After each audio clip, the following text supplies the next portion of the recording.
¿Qué se puede encontrar y reutilizar en un TV o en un monitor? Bueno, por ejemplo, fuentes completas.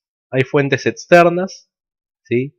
O sea, por ejemplo, fuentes que se pueden ya usar, conectar y usar en TVs digitales y LCD.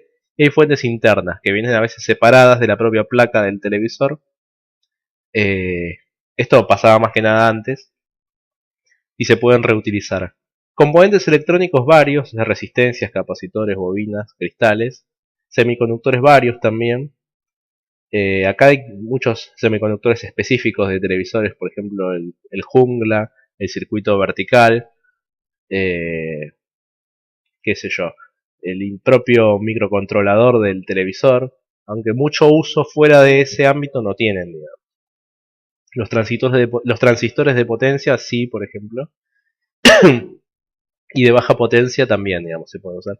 A veces hay relés, a veces hay un montón de, digamos, hay portafusibles, hay de todas las cosas que se pueden. Casi todos los componentes electrónicos los pueden encontrar en una placa de televisor, básicamente. Es así. Por eso, digamos, si quieren buscar componentes así varios, los van a encontrar en las placas viejas de televisor. Disipadores de aluminio también, conectores, y bueno, como componentes específicos, ya hablamos del flyback, que es el transformador de alto voltaje que iba conectado al tubo de rayos catódicos. Hablamos un poco de la precaución que hay que tener. Y otro elemento es el sintonizador digital o analógico, que puede desarmarse o usarse entero. Si es digital está bueno porque uno puede llegar a usarlo para algunos proyectos, por ejemplo. Yo he visto que algunos usan algunos sintonizadores digitales para armar escáneres de multibanda, o sea, controlados por un microcontrolador, o algún otro tipo Esta de maraña proyecto. de cables que estamos viendo acá, ¿sí? Es el chasis de un viejo televisor, muy viejo, ¿sí? Y les voy a comentar un poco qué cosas se pueden sacar. Primero que nada, bueno, cuando uno saca este tipo de cosas, lo que hay que tener mucho cuidado es con el voltaje acumulado en los capacitores. Generalmente los capacitores más grandes son los que son de más microfaradios y mayor voltaje y quedan cargados y son peligrosos. Y con el flyback, ¿sí? El flyback, que ahora se los voy a mostrar, es esta cosa que está acá, ¿sí? Que tiene un chupete que generalmente va al tubo. Esto es de un TV analógico muy viejo. Este chupete, ¿sí? Va enganchado en el tubo. Como ustedes desarman un televisor, le sacan la tapa, van a encontrar esto clavado. Con mucha delicadeza, sin tocar la punta, ¿sí? Ahora está descargado, no pasa nada. Pero si está cargado, digamos, es medio peligroso. Con mucha y obviamente apagado. Con mucha delicadeza hay que descargarlo contra el chasis metálico a este chupete, ¿sí? Hay que levantarlo con un destornillador de una punta y descargarlo contra el chasis, ¿sí? Una vez hecho eso, lo otro que nos queda por hacer también es descargar los capacitores. Lo que tenemos que hacer es ubicar los terminales de los capacitores y con una estola, es decir, con una resistencia de al menos 1 watt y 10K, lo que hacemos es cortocircuitar los extremos del capacitor, ¿sí? Ahora no lo hacemos porque esto está descargado, pero uno debería armar su estola con una resistencia de 10K y hacer un puente ahí entre los extremos del capacitor. Una vez que ya hicimos eso, lo que nos queda es identificar componentes que podamos rescatar. Esto, por ejemplo, sería la parte en donde ve el zócalo del tubo del televisor. Esto también hay que retirarlo para sacar la placa completa, digamos. Y acá, bueno, tenemos de todo. Hay resistencias, capacitores.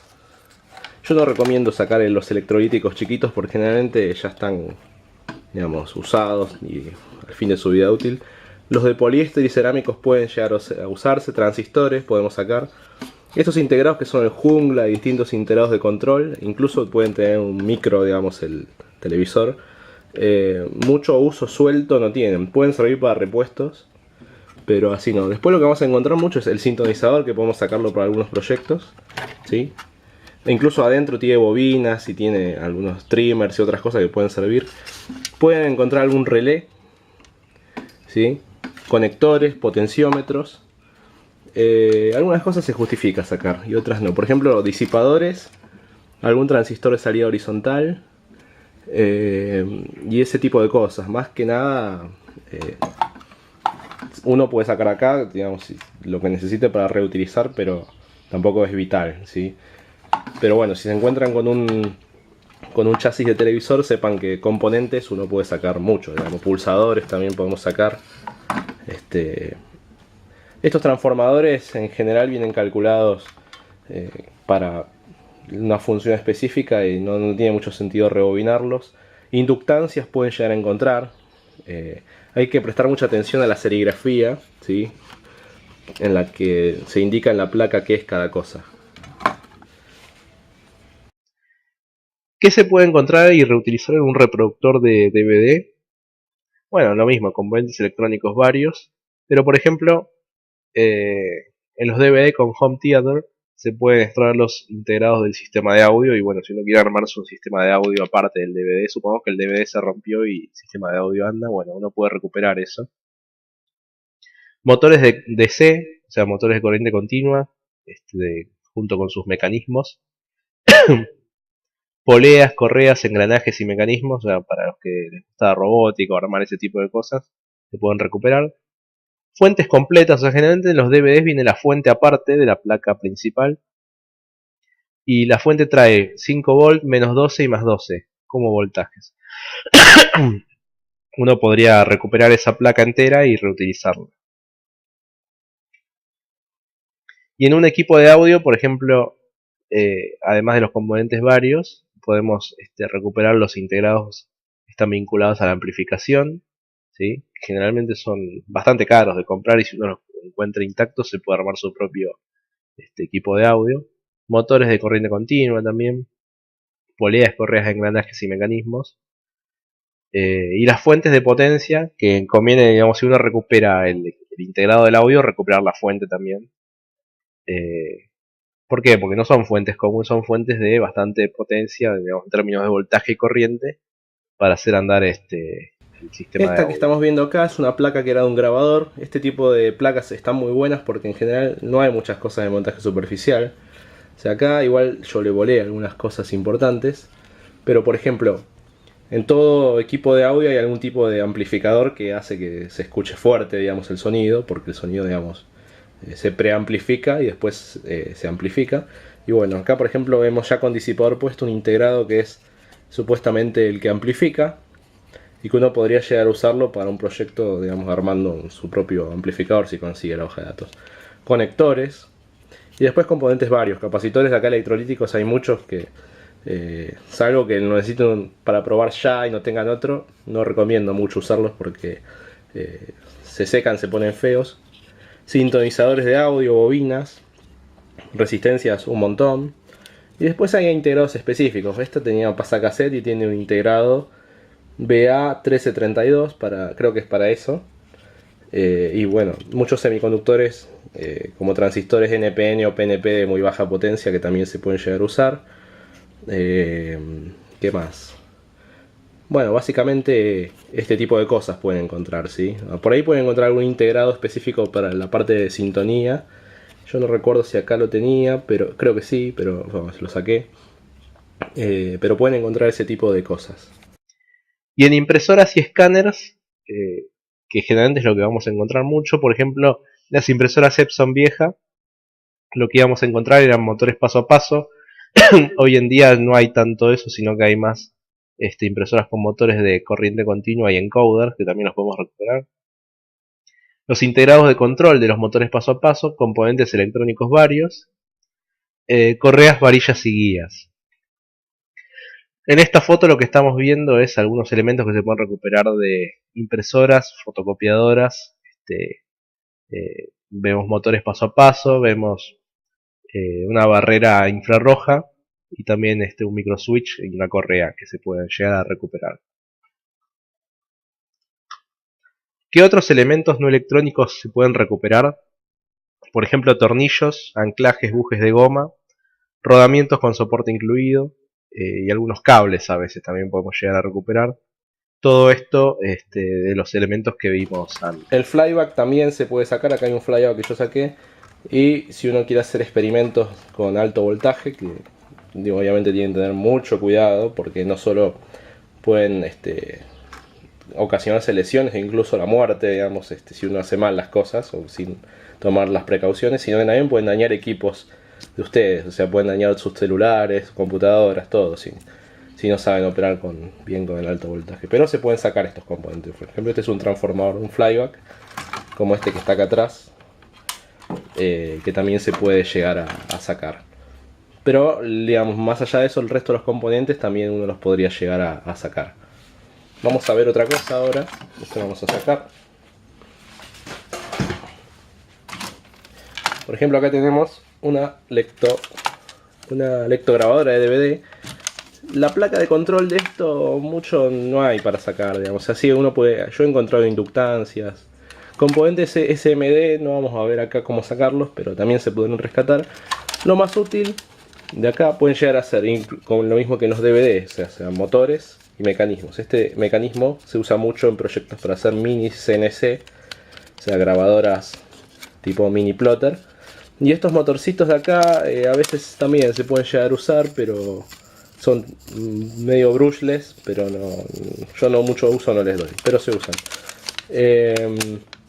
Y después sí, el resto de los mecanismos, hay motores de DC a veces, o sea, hay motores de corriente continua que se pueden usar para proyectos que vienen con este tipo de anclajes. Y lo más útil, que acá no tenemos, pero generalmente viene acá puesto, que en este caso yo se lo saqué, son los diodos láser. Los diodos láser sí se usan para muchos proyectos. Son caros de conseguir, pero cuando uno consigue una lectograbadora intacta lo puede sacar de acá y puede encontrarse con un diodo láser que tenga un poco de vida útil todavía y pueda usarlo, ¿sí?, en algún proyecto. Después, esta por ejemplo es una placa de una fotocopiadora. Fíjense que en general las máquinas, digamos, como impresoras, fotocopiadoras, escáneres, tienen motores paso a paso. Entonces uno podría tomar los diferentes elementos electrónicos de una de estas placas, ¿sí? Estos por ejemplo son los drivers de potencia, ¿sí?, que hacen a la electrónica de control de la placa sobre los motores, y podría usarlos para un proyecto. Acá vemos por ejemplo también un núcleo toroidal que hace de filtro y de diversos elementos, o sea, también capacitores, conectores. Esta memoria de acá es en realidad una EEPROM de lectura y escritura por ultravioleta. O sea, acá ya la arruiné, pero no importa, era para mostrar. O sea, eso también se podría rescatar y trabajar si trabajan con microcontroladores. Si encuentran la hoja de datos, se podría llegar a trabajar.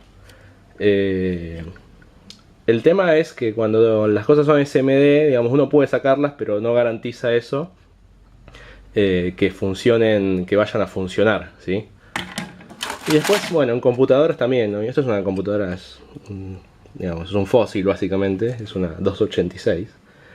Y también uno puede sacar algunos elementos. O sea, cuanto más nueva, el montaje superficial es más chico también y se complica. Pero también puedes llegar a encontrar algún tipo de capacitor, resistencias, cristales de cuarzo, etc. Cosas que sí podemos recuperar, por ejemplo, intactas, son las fuentes de los distintos dispositivos con los que nos topemos. Por ejemplo, esta es una fuente de una impresora, ¿sí? Esta fuente tira 5 volts y 30 volts. Yo digamos, no la desarmé, la tomé entera, le agregué unos conectores solamente, como para tener las salidas de voltaje, la alimentación de los 220. Es una fuente conmutada. Solo tenía un capacitor volado que se lo cambié en su momento, pero uno puede, digamos, tomar este tipo de cosas y usarla para sus proyectos, o sea, o para tener una fuente de laboratorio armada. Por ejemplo, esta también es más vieja, es de un televisor. Esta no es switching, es una fuente común, tiene un regulador, un STK, y la idea es también, uno puede tener una fuente de cierta potencia que controle, que sirva para distintos proyectos, por ejemplo audio, o simplemente también como fuente de laboratorio. También esta también se la mantuvo entera y no hizo falta sacarle nada. Esta tira 5 volt y 9 volt, me parece, si no me equivoco. Tiene un transformador. Y después tenemos pequeñas fuentes o cargadores de notebook, que también uno los puede usar enteros, tiran de entre 19 y 20 volts. La idea es que uno también las puede usar como fuente, son fuentes conmutadas y puede usarlas para proyectos también, no conviene desarmarlas. Esta en este caso venía toda cerrada en un envase y yo la corté y la abrí, pero uno también puede usarlo como venga, ¿no? O sea, generalmente cuando se dañan las computadoras sobran este tipo de cargadores y se pueden usar. Y también en los DVD generalmente vamos a encontrar estas fuentes que vienen aparte, ¿sí? Que también las podemos usar para nuestros proyectos. O sea, estas fuentes tiran 5 volt, 12 volt fijos, menos 12 volt. No tienen mucha potencia, pero para hacer pruebas pueden llegar a servir, ¿sí? Y después, bueno, ya en computadoras que uno pueda encontrar, va a encontrar fuentes de PC enteras. Lo bueno de las fuentes de PC es que tienen mucha corriente, tienen, digamos, y también mucho voltaje. Perdón, mucho voltaje no, tienen, digamos, distintos rangos de voltaje. 5 volt, 3.3, 12, menos 12. Se pueden modificar para que, digamos, se puedan usar en otras aplicaciones como en audio o en cosas de potencia, pero así como están también yo le quité algunos cables a esta y fue rescatada de la basura. Cosas que no recomendamos recuperar y que hay que llevarlas a centros de reciclaje. Todo lo que contenga elementos tóxicos, por ejemplo, baterías de litio y pilas, o sea, hay que llevarlas a reciclar. Las lámparas de bajo consumo también, por el tema del vapor de mercurio. Los tubos de rayos catódicos de los televisores viejos, hay que evitar romperlos y no tienen mucho uso en sí mismos. Y los cartuchos de impresoras tampoco. Cuando manipulamos estos elementos hay que hacerlo con mucho cuidado, usando idealmente guantes y lavándose las manos, ¿sí? Luego de hacerlo. Bueno, hasta acá fue todo. Muchas gracias por seguir este tutorial. No olvides seguirnos en cirujadigital.wordpress.com y en Facebook en Ciruja Digital. Te esperamos con nuevos tutoriales y bueno, esto fue todo por ahora. Gracias.